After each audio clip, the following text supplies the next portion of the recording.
Hi bro. Hi, ఎలా ఉన్నావు bro? First of all నేను బాగున్నాను. మీరు బాగున్నారా? బాగున్నా బ్రో.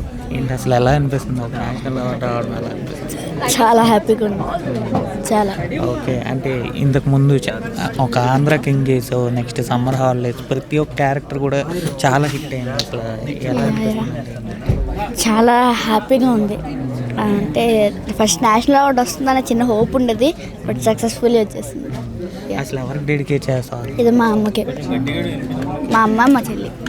ఎక్స్పెక్ట్ చేసావు బ్రో అసలు ఫస్ట్ ఆఫ్ ఆల్? లేదు, అంటే ఒక చిన్న హోప్ ఉండేది, అబ్బా వస్తే బాగుండేది అని.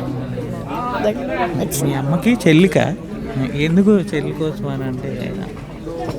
మా చెల్లి కరెక్ట్గా 2 years ఉన్నప్పుడు నేను మా చెల్లితో ఆడుకోకుండా వచ్చి షూట్ చేశాను. ఓకే.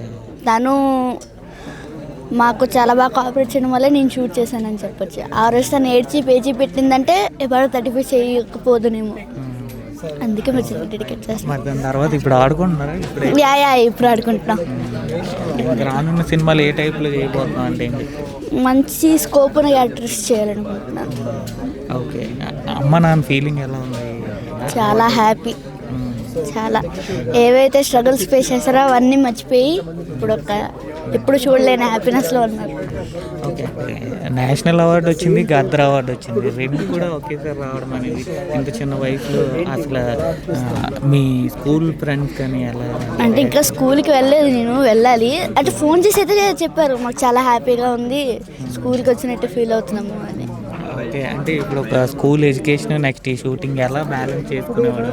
అంటే షూట్స్లో ఖాళీగా ఉన్నప్పుడు బుక్స్ తెచ్చేసుకొని ఇక్కడే చదువుకుంటాను. జస్ట్ ఎగ్జామ్స్ ఉన్నప్పుడు వెళ్ళి రాసేసి వచ్చేసేస్తాను. యా. ఇంకా అప్కమింగ్ ప్రాజెక్ట్స్ సమ్మర్ హాలిడేస్ ఒకటే ఉంది. ఓకే. Thank you.